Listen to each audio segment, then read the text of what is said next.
This is Real Talk Baseball and Carlos Baseball. With me, as always, is Ernie Orange. There's 2 games already done in the World Series, and we're here. And it looks like it's going to go to the best of 5 now because there's tied the Oh, series 1-1. Uh, before we start and get into it, man, I got to ask you, how's it going over there, Ernie? hey, well, we're having a great Sunday over here. We're enjoying the day off with no baseball, no stress for us baseball fans. Just kind of watching football. We're missing baseball. There's a lot of blowouts in football today. Not too exciting, and we can't wait for this upcoming week, man. We have the best 5 games coming up.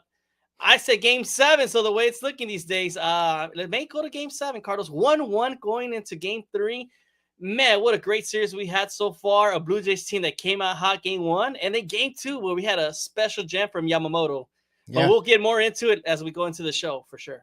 yeah, definitely, dude. You did say no baseball today, so let me just go ahead and put this. Boom. Yeah, yeah, yeah. It was lousy today, man. I was just telling Ernie that it was really lousy. I didn't get to watch any football. I mean, my team played on Thursday, so I didn't get to enjoy any sports today. And of course, if there's no baseball, I'm like, well, I'm kind of lost. What do I do with my free time? So it's kind of weird, dude. But let's get into it, man. You just mentioned the 2 games. There was a statement game in Game 1, which the Blue Jays came out swinging, and it looked like they were the powerhouse. They were the team that deserved to be there. The team that no one's talking about, but that we should be talking about. And dude, 11 runs is not easy to come by. 9 runs in 1 inning. Did you see that coming?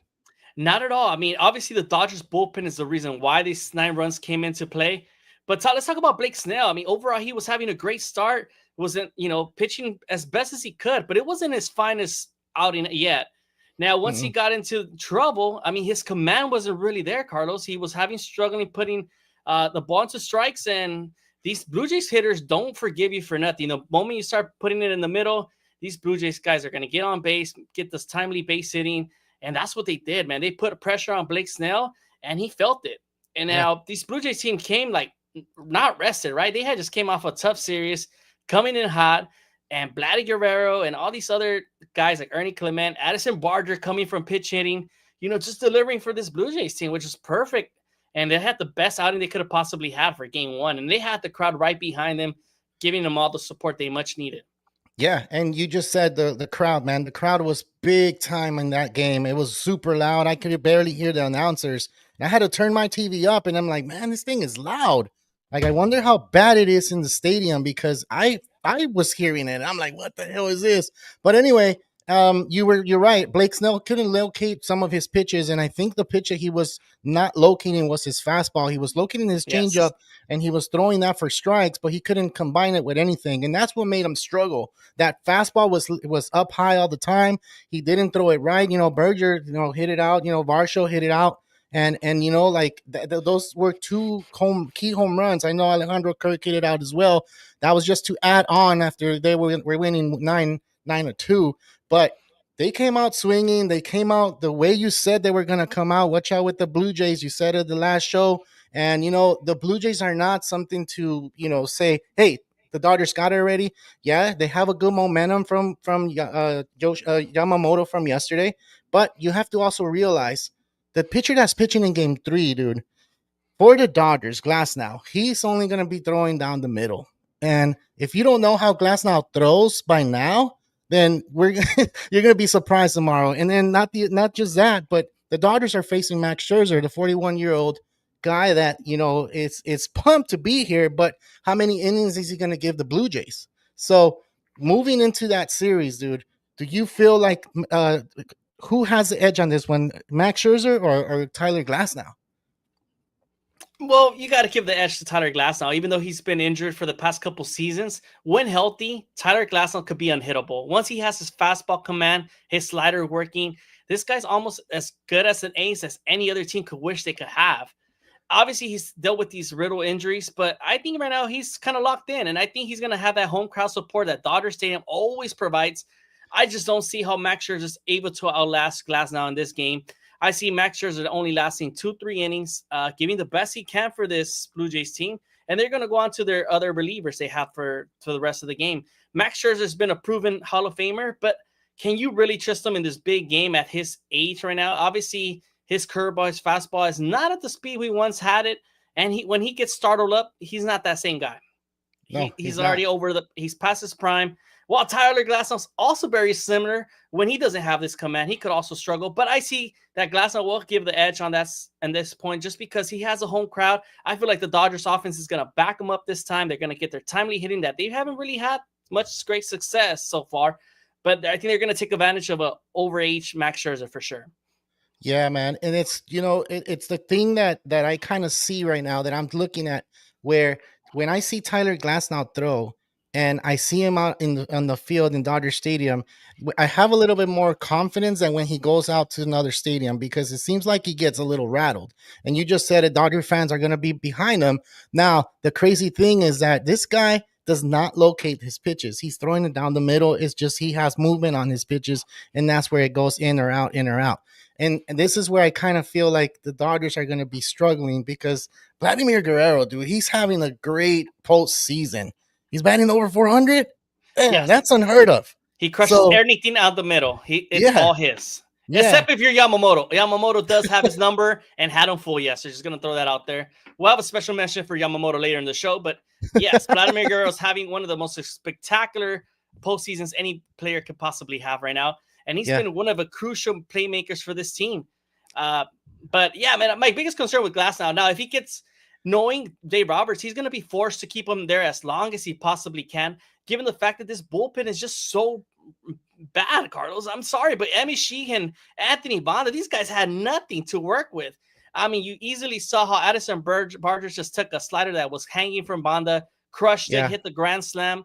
Dalton Varsho just took one down the middle, and this team is dangerous like that. So you have to make the right pitches when you're facing this Blue Jays team, or they will hurt you. Yeah. And let me add a little bit more.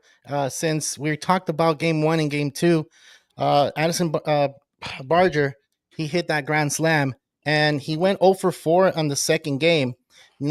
And we all know what happened with Ortiz. He tried to give him that shirt, and it was a Boston shirt, and he said, "I'm not gonna wear that Boston shirt. Like, get out of here." Did you see anything wrong with that, or was that okay, or was that good? I mean, it's only his second year. I get it, right? I want to hear what you think about that, since we're talking about that. I mean, he's still considered a rookie at this point, right? I mean, this is the first time most people ever get to hear about Addison Barger. He came into the league hitting great. I mean, when this team really needed a outfielder, when Anthony Santander went down, Barger came in and dominated for this team.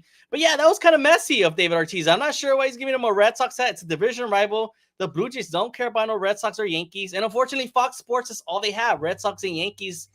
That's true. Reporters. It is true. Yeah. They cater to the AOEs, and they cater to the two biggest teams. And the Blue Jays are trying to show you guys, hey, no, we're the big thing here now in the AOEs. We're taking over.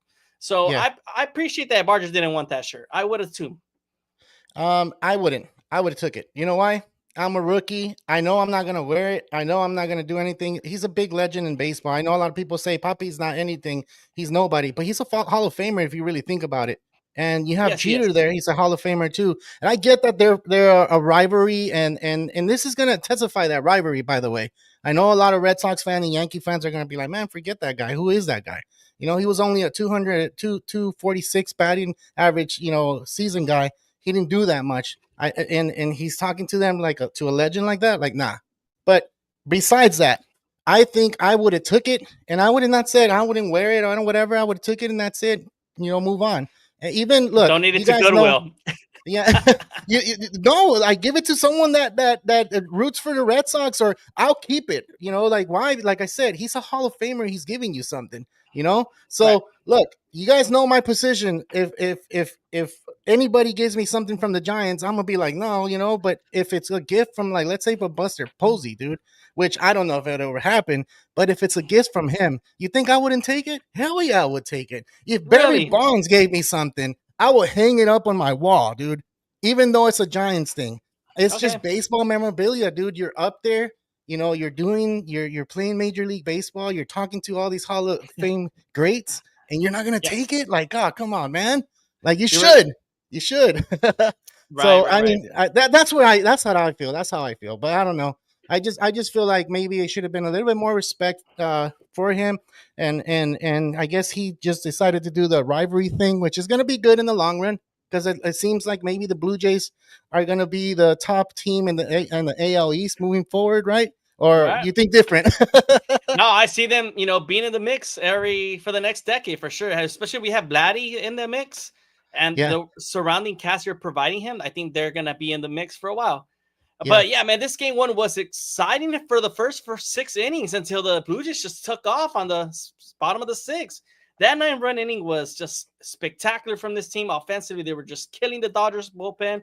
And it was a big reason why this Dodgers team struggled all year. That bullpen just yeah. can't seem to get it. I mean, Dave Roberts has been playing the best he can, just keeping his starters as long as possible. But I mean, these guys got worn out. I mean, Blake Snell, as much as he was trying to force that fastball down the middle, I mean, he couldn't get it to work, and these players took advantage of it. Now, Definitely. for game two, what a spectacular game. I mean, it was sort of pitching masterclass from both pitchers. Kevin Gausman retiring 17 straight batters. Yamamoto retiring 20 batters. This is the first time we've ever seen two pitchers, Dominate. record 17 straight outs. Imagine like Yeah, that. That was really impressive to me. Kevin yeah. Gausman, I mean, overall, you got to give props, tip your hat to him. He was balling out. It wasn't until the bottom of the 7th. I mean, this guy was also another reason why the Blue Jays kept them long. I mean, this Blue Jays bullpen's also taxed. They played a lot of games this postseason. And I mean, Kevin Gausman just gave up 2 mistakes, 2 fastballs that the Max Muncy and Will Smith took advantage of. It was just 2 crucial mistakes, and that seemed like to be the difference maker, because then after that, Yamamoto was just gonna be unstoppable, man. Yeah, it seems like he turned it on after the 7th inning. It seems like he went out there, got 1, 2, 3, and then he got on the 8th inning. He struck out the 3, he struck out the side, and then the 9th inning he threw like 6, 7 pitches. So it seems like he turned it on, and it seems like he turned it on after the Jonas concert, which Sure a did. lot of people are talking crap about it because that's when the Dodgers hit that home run, which was Will Smith. And do you have a problem with what happened in that little, intermission? I guess. You know what? I don't, because this intermission was in the middle of the bottom, going into the bottom of the 6th, and then Kevin Gausman was still able to deliver a fat 0. No runs came in, and it was into the following inning that finally Will Smith hit a home run. So I don't think the Jonas Brothers had anything to do with this. I thought it was pretty cool to see a special, like, I felt like a halftime show, but it was a short 3-minute Yeah. performance by the Jonas Brothers. I caught me off guard. I have never seen that in a baseball game, but Mm-mm. I'm all for it. I'm all for seeing artists being part of this baseball game, and why not? Yeah. Now, Hey, go ahead. Go ahead. sorry, go for it. I was just gonna say, there's a lot of people on here on the chat. Thank you guys for blowing it up, and we love when you guys are in there sending those messages. If you guys haven't hit that like, go ahead and hit that like, and if you here for the first time, we will really appreciate it if you hit that subscribe. Go ahead, Ernie. Didn't mean to cut you off. I just wanted No, to see because the numbers for are going sure. up, fluctuating. Definitely. We all appreciate all our listeners for tuning in. I mean, there's been a great series so far, and I mean, there's going to be more great games going forward. But Yeah. there was a special at bat, and it was in the first inning of game 2 where Yamamoto got into trouble, guys. I mean, it started off the game with George Springer hitting a double, Nathan Lukes getting a fluke single. You had a guy in 3rd and 1st with no outs. And what does Yamamoto do? The next batter comes up, and which is Vladimir Guerrero. And it was an impressive at-bat for me, because I think Yamamoto's best performance there, he was able to fool Vladimir Guerrero with a curveball. This guy was confused at everything he was throwing at him. He got a crucial strikeout there, and then he gets Alejandro Kirk to line out, and then Dalton Varsho strikes out Lucky, which was an impressive 3 outs there. And I think that changed the whole dynamic of the game, because had the Blue Jays started the game with scoring runs, that would have changed the whole momentum for the Blue Jays, and I think they would have gotten going offensively. So for me, Yeah. that was the most important inning, the way he was able to get into some trouble, and he was able to relax and settle in and deliver for his team. He wanted to win this game, and he proved it. Yeah, and I think that's the thing with these pitchers. I think in both sides, if you don't have that run support, it seems like the pitchers feel more of the stress on when they're pitching. So, like that first inning, the Dodgers scored, right? And then you have Right. Yamamoto. He had a man on third and first, and he did everything you just mentioned. So, with that stress inning right there, I felt like, oh, he's not going to go all 9. Everybody was saying, oh, he needs to pitch all 9. And I'm like, wait. There's 26. He threw 26 pitches that first inning. Yes. So, in a day that we count pitches and we see that pitchers don't go over 100 pitches a game, you start looking at that. But then he went into the second inning. He threw, I believe, 10 pitches. And then as the game went on, you see 7-9, 7-9. And I'm like, oh, damn, it looked like he is going to finish it off. So, Yes. so when a pitcher gets, momentum and he gets that run support, which happened all the way to the seventh inning for him, he stepped it up after that, and he said, "No more runs. That's it. I'm taking over." So I just feel like this next game, which is game 3, that's what's going to happen. But I don't know, dude. I think it's going to be a slugfest. You I'm just think saying. so? I think so, dude. Yeah, I mean, so. you're talking about two pitchers that have been inconsistent a little bit this year. Tyler Glasnow, dealing with the injuries like he always does. But I mean, I expect Tyler Glasnow to outbattle Max Scherzer. If I have to put my money on that, I think most people would too. Jamal, thank you for tuning in. He says, what if Kershaw works in the late inning relief? Yes, I was actually questioning that call in game 1. I was hoping instead of Emmett Sheehan that you would have brought an experienced pitcher like Clayton Kershaw. I know he doesn't have the best numbers in the postseason, but I would rather lose with Kershaw with bases loaded than bringing a young kid like Emmett Sheehan to blow it up like he did. Yeah, I would have had rather lost with my legendary Hall of Fame pitcher, Clayton Kershaw, as my relief pitcher than with Sheehan. What are your thoughts on that? Dude, my thoughts on that is that Kershaw is one of those pitchers where when it comes to playoffs, do you rely on him? And I mean, can't. Do you rely on other guys? I mean, look at Trinan, look at Vonda, look at Sheehan. I mean, can you trust those guys, or do you take your Hall of Famer that's been in the mix years, for dude, like over 20 years? That's the thing, dude. Like he's gonna. I mean, we all know he's gonna be a Hall of Famer, but the thing is, dude, like I've seen him pitch in the playoffs, even come in relief, and it's stressful seeing Kershaw. I love the guy; he's a great pitcher and everything. But when it comes to playoffs, when it comes to the World Series, I cannot trust that guy. And if we're losing, yeah, put him in. Why not? Let it finish. Let it roll. Let it go. But maybe in lefty situations, maybe that's what's going to happen. Maybe that's what's going to. Let me put it this way. I would have taken my chances with Kershaw versus Barger over Vonda over Barger. Let me put it that way. That 12-6 curveball would have had Barger full. I look, you know what happened in the first game? What I think happened is that when a pitcher throws high, and that's what happened with Bonda, that's what happened with Snell, and they were off with I was saying 5 days. They said it was 7 days. They were off 7 days. 7 days. When you come back and you come to an intensity or a loud audience like it was in Toronto, that high pitch, that's going to get killed. So Banda's curveball was up. That's why Barger hit it out. And you can see where it's going, where it's going to land. You get under it, boom. That's what happened. Not taking anything away from Barger. It's just that layoff had something to do with it. Even though Roberts is saying, no, it had nothing to do with it or whatever. Like, no, it did. It always does. Even the Blue Jays, they kind of felt it a little too, but they just felt like it's batting practice. Bump, bump, bump, bump. And then yesterday, what happened? The movement kind of changed them up. So it's crazy, dude. Going back to the Kershaw thing, I mean, they have no choice. Vesia's not going to be available, so they're going to have to put Kershaw at one point, and we're going to have to see that lefty-lefty matchup. And maybe you're right. If we see Barger coming up with runners in scoring position and 2 outs, we might bring in, Kershaw to face him. So hopefully we hope for the best. I mean, at the end of the day, the Dodgers did what they were supposed to do. They took 1 game out of 2 in Toronto, which is an impressive feat, given the fact that Rogers Center is not an easy place to play at. And I mean, but let's talk about it. This Dodger team was not that the Dodger team was concerned, but the Dodger fans were a bit nervous after game 1. Let's be honest. I don't think the Dodger fans had ever seen their team get whooped like that. It was the first time, they had given up this many runs. It wasn't looking great. And luckily, game 2, the Dodgers players settled down and they delivered for their team when they much needed. I mean, which was great for them. We were worried, but it has happened. It happened last year with the Yankees, and it happened with the Phillies. That's the only game they lost against the Phillies when they blew them out. And then this year, because we hadn't seen the Blue Jays and then just came out like swinging, that's where everybody got worried and everybody felt like, you know what, man, what's going on? The Dodgers ain't coming back from that.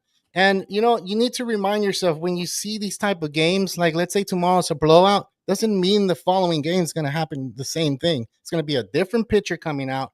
Let me go back to this comment because this comment just said it. Jeter had Yamamoto not even going to the 9th inning. He did say that. That's bad analyzed or whatever. I don't know. We'll leave it there. But anyway, like I just feel like some of these fans and a lot of fans, and you probably experienced it with people at work and experienced it all over the place. Oh, this is over. World Series is over. It's the first game. Calm down. You know, It like was one game. it's one game. The World Series is not won in one game. They both teams now have the chance to win it in 3. So it's a 5-game series. Best out of 5. Best team is going to win it here. And you know, like I like my chances a little bit more now that it's tied 1-1 than when it was, you know, we were down 1-0. Because if we get out of there, you know, let's say we were down 0-2, then I'll be worried. Why? Because we have Tyler Glasnow going tomorrow. Yes. Now we're like, oh, we have Tyler Glasnow, we have a chance, you know. But it's crazy, dude. It's just dealing with certain fans, dealing with certain, I mean, you know, fanatics that are really into the game. They understand, but when you go into like, you know, some of these fan bases and you start talking baseball to them, we're like, oh, they lost the World Series already. Only one game. I'm like, damn, really? No, Yeah, dude, I mean, relax. there's still a lot of baseball left, obviously. But this upcoming series is, I mean, the rest of the games are going to be so exciting for the Blue Jays to have a chance going forward. They have to sneak 2 out of 3 games here in Dodger Stadium for Yeah. them to have a chance to win this World Series. They just have to sneak 2 games here in Dodger Stadium, which is going to be really hard if you ask me. But I mean, this team just has to play great like they did game 1, and they could do it. But I'm really worried for Shohei Ohtani in game 4. I'm not sure. I mean, you're worried about Glasnow. I'm worried about Ohtani pitching. It's a big stage moment when he gets startled, and I've seen him pitch against the Blue Jays when he was in the Angels uniform. I seen him struggle. I seen him give up a home run to Springer and Guerrero in one game. He could get a little bit startled. His fastball, if he doesn't get his command going, he starts sweating a little bit, and his palm just can't seem to work in his arms. It happens to Ohtani. It happens to all the best players, you know, and hopefully he could have another great game like he did in the NLCS, but this is my biggest concern, man. Shohei Ohtani, can he deliver in the big moment? Which I think he will. I think he could give the team 6 solid innings, but I don't see him going 6 shutout innings. I don't see that happening. No. Stop Blue Jay team. No. That's not going to happen. What happened yesterday, that one run, it was deserved. And, you know, I thought they were going to get a lot more from Yamamoto, but Yamamoto stepped it up. He changed up all his pitches, and he had them guessing. So that was good for whoever's pitching tomorrow, which is Tyler Glasnow. Now they're going to, you know, try to test him and try to see if he can, you know, they can get that fastball and hit it out. Chicks Loves Baseball said, I trust your predictions more than I trust Jeter. So, thank you. Nice. I mean, I hope my predictions are right? I'm saying Shohei may struggle. I mean, it could happen to any pitcher, right? I mean, this is just a big moment. The pressure's at a level that, you know, these guys probably never handled. And obviously, Shohei Ohtani, I mean, we talked about it last World Series. He didn't do so great. Obviously, he was surrounded by a supporting cast that delivered against this terrible defensive Yankee team that took advantage of it. But this Blue Jays team is hot, man. And the way they've been playing all postseason, the way they treated the Yankees and did them dirty like that, they hurt them where they much needed. Yeah, and this Dodger team got beat up pretty bad by the Blue Jays team game 1. I mean, obviously, you hope this doesn't continue to happen, but this Dodger team better deliver offensively because they're not really that scary lately. I mean, offensively, they just can't seem to get it going. I mean, got Hernandez, Pages, Edman, just not really hitting like we once saw them. So hopefully these guys can pick it up going to game 3, game 4, and game 5 now that they're home, because this Dodgers team needs it offensively, much needed, especially with Glasnow and Ohtani. They need the run support if they want to win. That's true. And you know what? I'm going to go ahead and say it again. The key that I feel like the Dodgers need to get going, it's Pages. If Pages doesn't get it going, and why do I say Pages? Because he's a 9th hitter. The 9th hitter is like the leadoff hitter for the lineup. I don't know if you guys remember 2002, and I'm going to talk about your Angels. The Angels did that similar thing where they had their 9th hitter be a leadoff, and that was Eckstein. And he will lead off, and then you had the top of the lineup, and that was Erstad. Now you had your 2 leadoff hitters on there. Who was next? GA, right? Garrett Anderson, bam, knocking some runs. That's what needs to happen with the Dodgers. You have your top hitter. No, it's not top hitter, but you have a good hitter, which was second in home runs in the Dodgers. Pages, if he gets on base and Ohtani has him on base, it's going to be different, dude. Now the pitcher's going to be pitching from the stretch. It's more stress for the pitcher. Now he can mess up throwing a pitch, and this is where Ohtani can, deliver. But if Pages doesn't deliver, dude, we're going to be in trouble. And I'll keep it there. I've been saying that, I believe, all this time in the shows, that he needs to step it up, and he's just in the slump, dude. So we'll see what happens tomorrow. It's going to be fun. I'm going to be out there. You're going to game 3. Let the crowd, let the listeners know. Yeah, Carlos yeah, is gonna going to go to game game three. 3. Yeah, All game right, three. man. Yeah, it's gonna be fun. So, hey, I'm gonna try to see if I get some content. I mean, talk to people or see Right.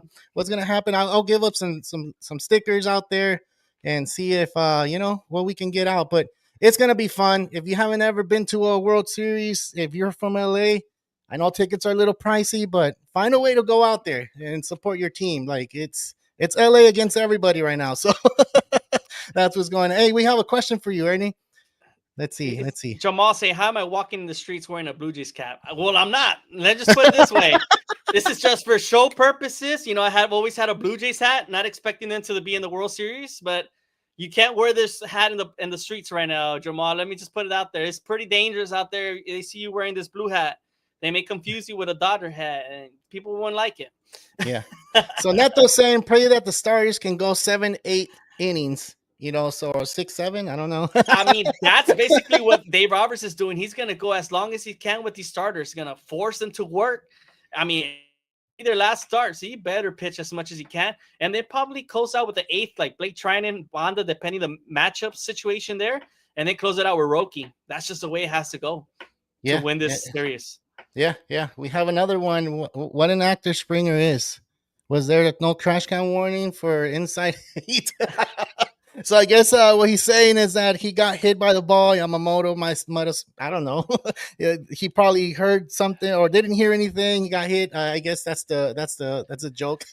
Yeah. I mean, Yamamoto did hit him pretty hard, but I mean, I don't think it was intentional. Or was it? I don't think so, because that was the time. I mean, when you have a runner go on and that you were still 1-0 in that point, or I mean, it was 1-1. Sorry, it was 1-1. You don't want to do that. You don't want to do that. So right. Especially the way he was pitching, there was just no way he wanted to put no batters on base right now. He was just so locked in. It was just one of those pitches that slipped out of his hand, and oops, he didn't mean no harm. He didn't mean no harm at all, dude. Like, and for World Series, if you have a type of anger towards a player, they're not going to do it. They're not going to do it. They're not going to jeopardize a run. Every run that comes in and crosses that plate matters. It can change. Exactly. It matters, and it can change the game like quick. So it's just crazy, dude. I'm expecting a lot of boos for Springer tomorrow, and I'm gonna be one of them. I mean, I heard the stories that he used to stutter and all that, and I feel bad for all that stuff that he had to go through, because there's a lot of people that go through stuff like that. But in baseball, we just have to do it. Why? Because he cheated, and that's just the way it is. Like, if you agree with me or don't agree with me, just understand that when a player does something that he's not supposed to and you get caught, you're going to hear it all the time. Why do you think a lot of people don't like Barry Bonds? Why do you think people don't like, Mark McGwire? Yeah, Pete Rose, all these guys that did something in the sport. So the 1919 White Sox, or what's it, the White Sox? Not the White Sox. Yeah, White Sox. Shoeless Joe Jackson, with Shoeless Joe Jackson. Going the World Series game. Exactly. So he never got a shot to come back to the MLB because he threw the game. So, I mean, those type of things are it's what anything happens that in baseball. You tarnish the game, like that hurts you forever, which surprises me that George Springer still gets recognized for all his postseason records. And it's obviously 17, he took advantage of the situation. That's where he got all his high numbers, with the home runs. So, man, it's going to be a great game 3. I'm excited for you. I'm going to be watching on TV, but I'll be joining you game 5. I will be out there in game 5, Dodger Stadium 2. The family wants to go. This is going to be an exciting time. Real Talk Baseball being in 2 different games, but we'll see how it goes, man. I'm going to be all the way in the top of the roof, but I'll be watching with my binoculars, but it doesn't matter. If the Dodgers sweep here at home, you'll be in the clincher game. I said last show that they haven't won it in Los Angeles, but they have in 1963. They did win it, and but I don't see no footage. So this is pretty much the first one that we're gonna get to see footage on. So, so if you're there, if it happens, I mean, you're gonna be one lucky guy and get to experience that World Series clinching game if it happens. But like you said, Blake's no revenge game. Blake's no revenge game. And you're Savage, right? And you're Savage. That's true. Yeah, so it's gonna be a great. Man, I still see a game 7 as much as the way the series is being played out. The reason why I went game 7, I feel like the Dodgers are going to take 2 out of 3 from LA here. It's going to go back to Toronto 3-1, and I think they're going to sneak game 6, which I don't know how Yamamoto's going to lose game 6, but they better hope they get to him early to get to that bullpen, because or It else can happen, dude. It can happen. anything Anything can can happen. happen. But I see Anything the can Dodgers happen. closing that out in game 7. That's just the way I'm seeing it right now. It's two teams are just going at it, man. 2 intense. You can see how much the Blue Jays really want it. And you have a Dodgers team that also comes with experience that, like, okay, just take it easy. It's only one game. We messed up, but we'll get it back the next day. And that's what we're seeing right now. And we'll see what team comes on top. But it's definitely an exciting series with two teams that have great offense and great pitching. Yeah, yeah. I want to say one more thing about Springer, dude. Springer left the country, so we won't have to, get on him like we have in the past. So I know I wrote it on Instagram, but he left the country to Toronto, and he hasn't experienced any big time boos like Jose Altuve, Bregman. It's Carlos worked Correa. for him. It has worked for him. It has. It Because worked a lot for of him. people for the past 5 seasons, Springer's been out of Houston, and people have seemed to forgot where he's even at. I mean, the first couple years with Toronto, he wasn't really playing. He was kind of banged up. Also, wasn't doing so well. And now he's finally come to life and finally delivering for his team this year. But I feel like he kind of quieted himself, and people seem to forget. And I think that's what you have to do sometimes once you've been affected by some big drama like that. That incident he had, for sure. Yeah. All right. I have 2 more questions, Ernie, and we can make them quick. 2 more questions. One question is that, we have the ABS system that's going to pop up next year in the MLB. Much needed. And for the first game, Alejandro Kirk is known to frame that pitch and get those strikes. He got a lot of pitches out of the strike zone that looked like, to the umpire that were strikes. And when you look at the pitch comment you look at all those statistics where the pitches landed, only 70% landed inside the strike zone when Dodgers didn't swing. So that's an art that's going to get lost next year, dude. That's why I'm kind of like in the teeter-totter, and I've always been like, damn, that's crazy, because that art right there is something that maybe Alejandro Kirk is up there, in the MLB for. So that's crazy, dude, right? Right. The framing of these catchers has been spectacular over the years. They just gotten better and better. But I think honestly, it's only going to help the MLB now. They're going to have to stop framing now because people are going to challenge with the ABS system, obviously. So it's only going to mean that more hitters are going to finally get more base hits, because I'm not sure if you've seen lately, man, for the past couple 2-3 seasons, these batting averages on base percentages has been one of the lowest we've seen in history. Yeah. So I think it would only benefit these hitters that they're going to be able to get into on base now more often than so. And it's only going to bring more runs into the game of baseball. So we're going to see some exciting offensive games now, given the fact that these catchers can't frame as much. So I think that's what baseball wants. They want more runs. They want more hits, and they don't want more walks. They want more hits. They want more runs. So and more runs, more views. More views. So I guess what we're going to be missing is that pitching fan, the fan that's the fan that's loves seeing the pitcher throw strikes, hitting the corners, hitting the black, painting the black. And is that I don't know if that's going to go away. So I'm all for the runs, man. I'm down for the offensive numbers. After this year, man, a lot of players had some terrible numbers. And if they want to get big contracts, they would want the runs. True. Trust me. Definitely. All right. I have one more question, and this one's PitchCom. PitchCom. Do you feel like PitchCom, or if you were a pitcher out there, whose voice would you like to hear on your ear? Like, would it be some wrestler? Should it be like? That would be fun. Like, let's say like Macho Man. We're like, hey, throw me a fastball down and in, or I don't do a good impression. I don't do a good impression. That was pretty good. I don't do a good impression of Macho Man, but imagine I like that one. That would be pretty fun. Would you be laughing up there though? Like, what the hell? Why not? Yeah, exactly. What's going on here? But yeah, I mean, obviously they have a standard voice for these pitch cons, which is kind of boring. Like you said, maybe changing it up to bring some excitement to your, pitching game. I mean, why not? Yeah. For your start, you want to deliver. I saw this question asked to Major League Baseball players, and this was asked to the Blue Jays. And the Blue Jays were like, you know what? I would like to see Scherzer speak to me. He'll be all mad at me to try to throw a strike. So I'm like, that's pretty dope. That would work. Trust me. Throw me a fastball outside or down and in or like whatever the PitchCom is saying or don't F this up, please. For me, dude, I'm gonna be honest. I think I would like someone that's gonna be like kind of mean and telling me like, hey man, you're not doing good. You know, like you step it up, start throwing some fastballs, and stop leaving the pitch up. Like in the case for Blake Snell, he left the pitches up, just like a little reminder. Hey, man, put it down. You know. Yep.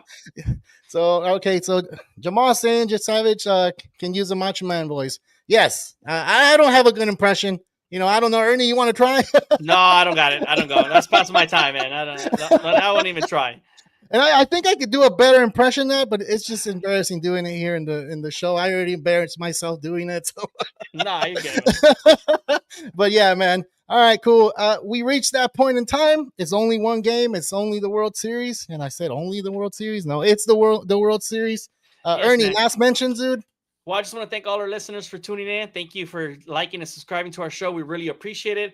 We hope to get on more games. I know Carlos, enjoy Game 3. Make the most of this situation because there's not that many World Series we get to experience like that here close by, especially here in LA, close to home. So make sure you have a great time. Drink 2 beers for me, and hope you remember. I don't know about 2 beers. I think 2 beers will be too much, man. I don't drink that much, and when I do, 2 beers is what I do. I have to drive back home. But yeah, dude, it's gonna be fun. If you listen to the show, if you're gonna be out there, go out, come and say hi to me. I don't know. I'll have some stickers. I'll go ahead and and give you stickers. I'm gonna take. You still have stickers, Ernie? I still got stickers somewhere there. Okay. Yeah. Okay. So we can give them out and see if we can get more subscribers and people to listen. This is what we do. We like talking baseball. We like having fun on here and all that. And thank you all guys for the comments. It was moving all day. This is what makes us feel a lot better, more energetic to have the show. So all right, I'm gonna go ahead and log us out, Ernie. From all of us here on Real Talk Baseball, I'm Carlos Baseball. This is Ernie Orange. Real Talk Baseball, signing out.